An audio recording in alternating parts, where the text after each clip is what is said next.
Hello, welcome back to the channel, and this is a channel where we give you reviews, playthroughs, unboxings. We generally like to talk a lot of bollocks about tabletop gaming in general, and in this video we are going to complete the rundown of our analysis of the Board Game Geek top 100 videos. We have been meticulously dissecting this largely useless list, and we finally got to the top 10, the 10 best board games ever created by a human being in the universe, right? So we're going to go through these, tell you what we think of them, and then we'll see at the end what we have learned from doing this list, right? Bollocks!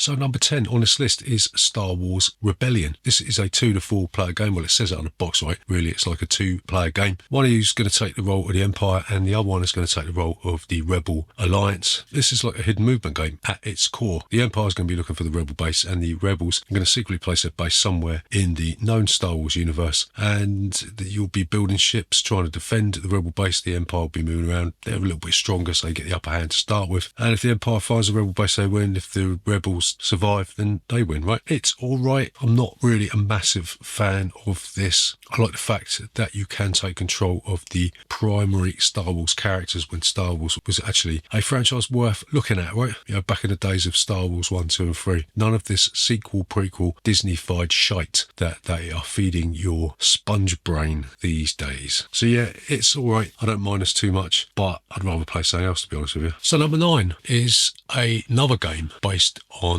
a franchise that I'm not completely enamored with. It's War of the Ring. This is again a 2-player, largely hidden movement game with sort of war game elements thrown in. One of you is going to be taking the role of the first ship. You're going to be trying to move the ring towards Mount Doom, hoping to lob it in, all the while staying hidden. And the other player is going to take the role of the nasty people, who's going to be flooding the map with nasty creatures, hoping to find the ring bearer and kill them. Right. Firstly, I don't really like Lord of the Rings or anything written by Tolkien. I find it a little bit too highbrow. I'm more interested in the Gygaxian fantasy sort of thing, you know, where it's like just normal people going out trying to make a living, not interested in this kings and queens bullshit. And secondly, it does get a little bit messy, right? There's too many miniatures. It's very difficult to tell the miniatures apart. Its setup time on this is fucking insane, and I just don't think the amount of effort it takes to get into this is worth the payoff at the end, right? So yeah, War of the Ring. Don't know, people seem to love this game. It's like they've adopted a fluffy pet dog, and even though it bites them on the arse 2 times a day, they still fondle it with care and love. And I don't know, I think these people are fucking mental. So number 8 on this list is Gloomhaven, Jaws of the Lion. This is a miniature version of Gloomhaven, I'm led to believe. I haven't played it,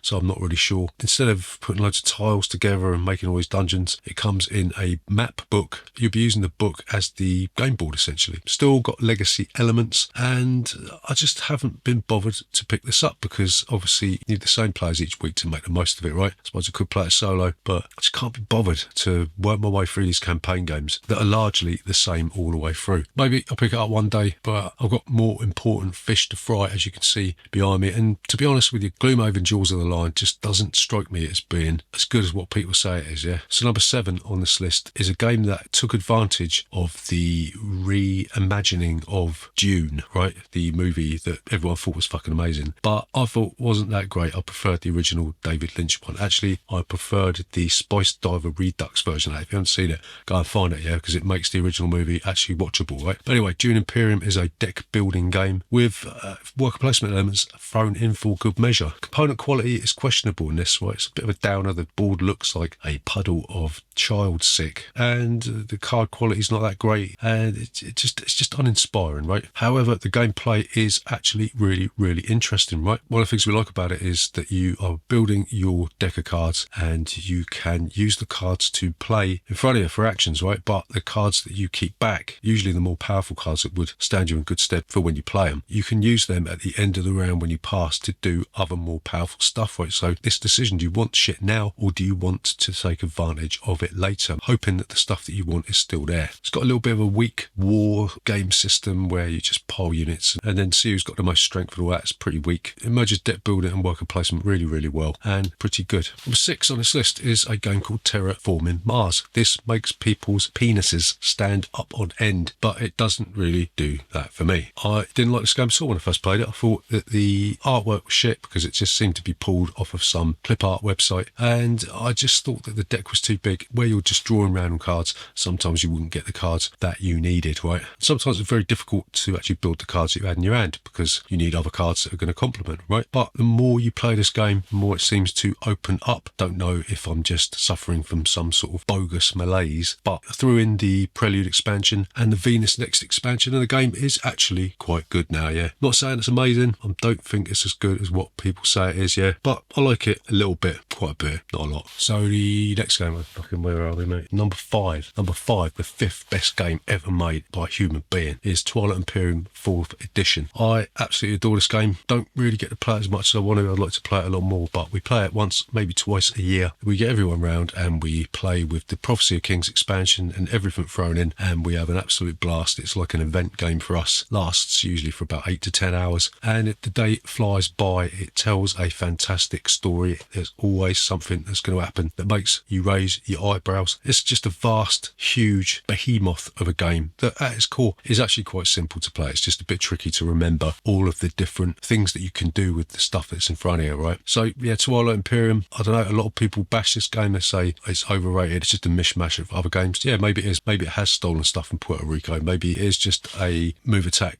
move type game, but I still love it. There's so much stuff to explore, and it's going to take a lifetime to get through it all, right? So number 4 on the Board Game Geek top 100 board games of all time is a game called Ark Nova. In this game, you will be building a zoo. You'll have a row of action cards in front of you. You'll be selecting these action cards, and then you'll shuffle them all down and put the one you just used at the end, right? So you've got to be mindful about when you want to play the cards that you have. You'll have a board in front of you where you can create your zoo, and it's got that Raja of the Ganges scoring mechanism where once these two markers cross each other, the game ends, and you see what difference you got between that marker and that marker, right? Some people call this terraforming zoo. They're out of their minds. It's got nothing to do with terraforming Mars whatsoever. But there's just so many options. There's a massive deck of cards, right? I suppose a lot of people complain again that there's too many cards, but it doesn't suffer from the same thing as terraforming Mars, where you need to have cards that complement each other. You do, but there's more of them. It seems like there's more available and more stuff comes through, right? Plus you've got a market board where you can see exactly what cards are on display that you can buy, yeah? So there's that option as well. But yeah,